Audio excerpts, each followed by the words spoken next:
What's going on, everyone? It's your boy Ben and JV from JBM Sports Media, and here we are continuing our MLB season projection series. Today, we're going to be talking about the fish in Miami. Yes, I'm talking about the Miami Marlins. And right off the bat, how we do it, we're going to go into the lineup, the rotation, the bullpen, potentially some prospects we might be seeing for the Marlins this year, and we finish off concluding with the over, under, and win total projection. JV, what do you think about this Marlins lineup for 2026? This lineup actually has some promise. With Jacob Marcy, Xavier Edwards, Kyle Stowers, obviously the old Yankee prospect Augustin Ramirez that the Yankees traded to about a year and a half ago for Jazz Chisholm. Listen, the bottom of this lineup is decent too. Owen Cassey, obviously being one of the number one prospects in their organization for that trade with the Cubs, dealing Edwin Cabrera. I really think this team could make a little bit of an impact. I know they're not going to, I don't have them making the playoffs. I don't think they're going to be a wild card team, but they're not far off, honestly. If, obviously we'll get into their pitching, but if their pitching can stay healthy and Sandy Alcantara can stay healthy, I think this team is a well-rounded team.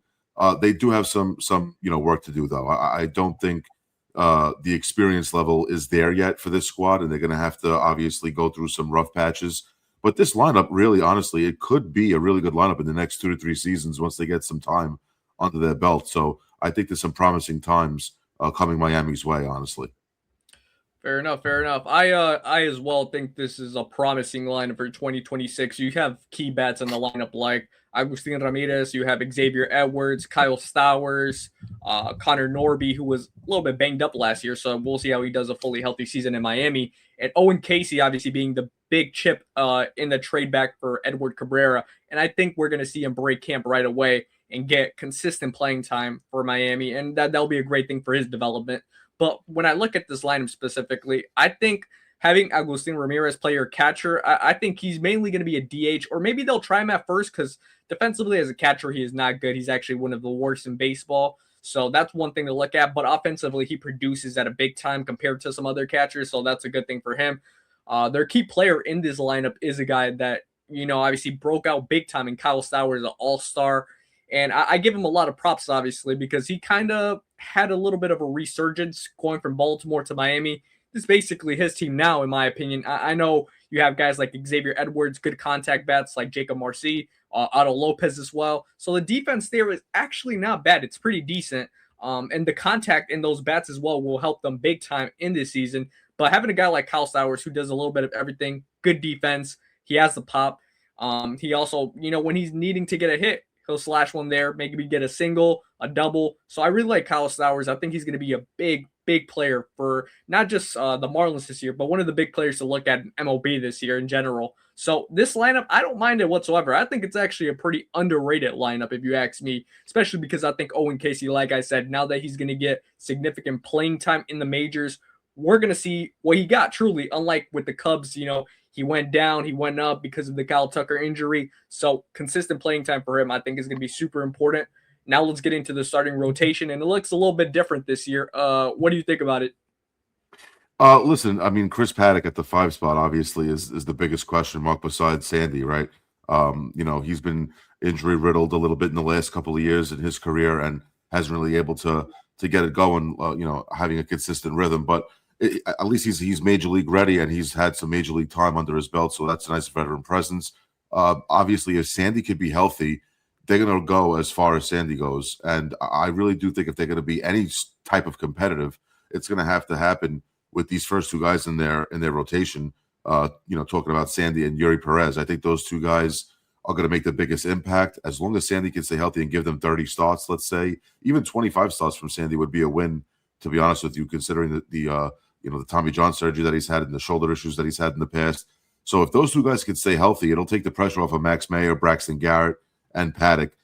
There is a little upside to Braxton Garrett. I know he's had his ups and downs, but he's a solid lefty in the 4 spot. And, obviously Max Meyer is a young pitcher as well that just has to prove himself in the middle of that rotation. But if these first 2 guys can stay healthy and give them some quality innings, I think they're going to be a really competitive team. And, 2/5 of that rotation is really going to help them a lot. I agree. I think obviously Sandy being 2 years removed from Tommy John at this point, I think we're going to see a more so smoother, more so cleaner version of Sandy this year compared to last. He had ups and downs. He was a little bit inconsistent. So now seeing a full year with him fully healthy on the mound, as long as he, like you said, 25 to 30 starts, I think that would be phenomenal for them.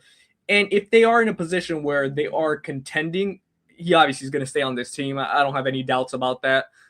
If they do fall out, that's another thing. But I like Sandy for a big bounce back year. I had him as a bounce back candidate in the video we did before. Yuri Perez, I think, is one of the most well-rounded young stud pitchers coming up, and I think now, obviously coming back from TJ himself, but a year now under his belt, we're going to see an explosive Yuri Perez. Who obviously I wouldn't be surprised.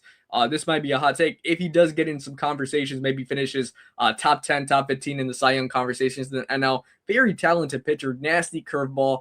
When it looks at these other guys, Braxton Garrett coming back from TJ as well, he does have some promise. He could get some swing and misses here and there. So we'll just see how he bounces back in his first year back from TJ. Chris Paddock, I mean, as a 5 spot in the rotation, it's whatever. You don't really mind it. Honestly, he probably might lose that spot. We'll get into the prospects in a little bit. But Max Mayer is a very, I would say, interesting name because you see he has success in the minor leagues, but he hasn't been able to translate that to the majors just yet.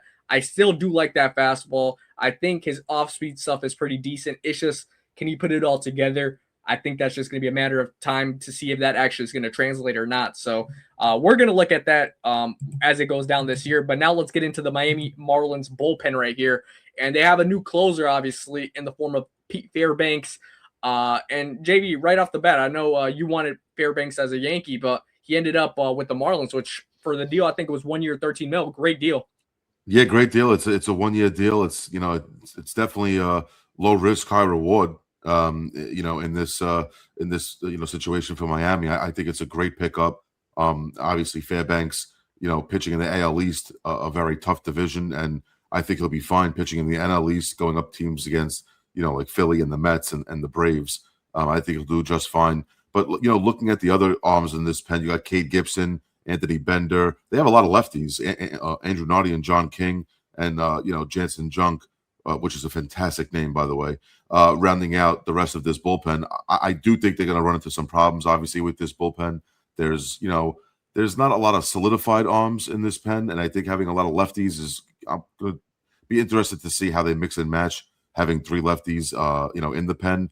But I do like the bridge to Fairbanks. Obviously, Tyler Phillips and Calvin Foucher are 2 names that I think are going to be heavily relied upon pitchers in this in this bullpen. So it's going to be interesting to see what Miami has a lead in the 7th inning, how they fare in the late innings of games.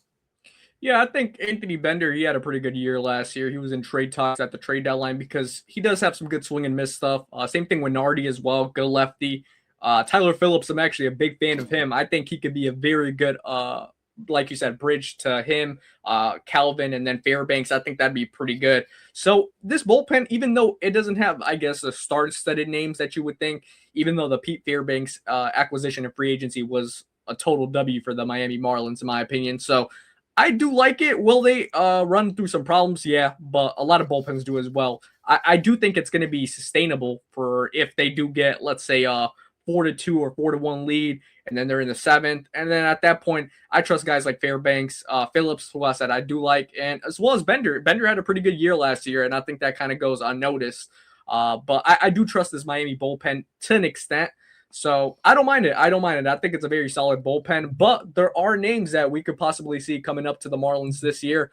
And I took their top 100 in pipeline. They currently have 5 top 100 prospects, obviously Owen Casey being one of them, but he's most likely to crack camp. Avar Kett, who was their draft pick last year, very good draft pick.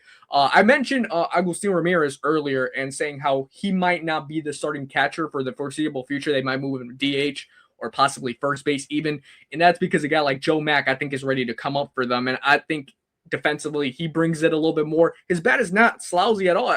Honestly, I think his bat could come around very good. It just depends how long it will take. But Joe Mack, I think we're going to see in the big leagues as well. Robbie Snelling, who they got in the Tanner Scott trade, I believe it was, that was a pretty good acquisition. He's projected to come up as well. And Thomas White, another left-handed pitcher. So they have 2 names that are both projected. They've been in AAA to come up this year. And I think that's going to be pretty good for them if these guys, I know Snelling had a really bad year last year, but I still think he has a good slider. He has a pretty good fastball. I just think, I don't know, are we going to see him at some point maybe later in this year? Depending how they're looking, honestly, if they're contending or if they're not contending, in my opinion. Yeah, listen, he's a young talent, and he's a big boy, 6'5", 240. So he's definitely an intimidating presence on the mound, 60 feet away, and obviously a lefty presence is nice too. And I think he could be, a number two or maybe a three starter when he does come up. I think he could have that type of an impact, moving into the rotation if Yuri and Sandy are still there. That'd be a nice 1-2-3 punch if they can get Thomas White ready and have him in the majors. I think it's going to be sooner rather than later. He'll probably be the first domino to fall out of these prospects, to be honest with you. Other than Joe Mack, I think Joe Mack may have the easiest route due to the fact that, like you said, Augustin Ramirez's defense hasn't been the best. Yeah, Avar Arquette, I will be very excited when he does come up. He's a few years away, but I think that's a very talented shortstop for them. And I think the Marlins, with their new, I guess, rebuild in a way with Peter Bendix at the helm of that rebuild, they've been doing a tremendous job. And I actually been very impressed with what they've been doing so far. So hopefully they continue doing that. Because they actually did spend a little bit in free agency, obviously bringing in a guy like Fairbanks. I know it didn't spend, but they didn't get fleeced in that Cubs trade, I'll tell you that. So I think they had a pretty successful offseason, to say the least, knowing how the Marlins operate. So it's time now that we go into their over-under win total projection. And FanDuel, like I said, if you guys want to sponsor us, by all means, over-under is 72.5. JV, what are you going with? I'm going 77-85 for the Miami Marlins. I think they have the talent is there, and it's just health needs to be on their side. And hopefully, some of the rough patches aren't long rough patches for this team, and they could bounce back quickly. That'll be a nice thing to see that, this young talent could face some adversity. But I do think they're going to win 77 games this year and not be slouches in the NL East and possibly be a thorn in some team sides when it comes to playoff seeding and wild card teams. I think they could really make some teams pay. And I do think they'll go over and they'll get 77 wins. Yeah, I'm easily going to lock in the over as well. I think it's quite obvious. I think this team even could contend for a wild card spot maybe until the last week of the season. I don't have them making them, but they could contend for it. I have 76 wins, 76 and 86 for the Miami Marlins. Easy over. I'm thinking about locking this one in as well because I don't know. I just feel very confident with the way that they play scrappy baseball. I think they could get over 72.5 very easily. As always, we want to hear your guys' thoughts in the comment section. Do you have it over under for 72.5 for the Miami Marlins in 2026? Make sure that you guys subscribe here to JBM Sports Media on YouTube. Follow us on TikTok at JBM Sports Media. On IG as well at JBM Sports Media. Thank you guys so much for your continuous amount of support, and we'll catch you guys later.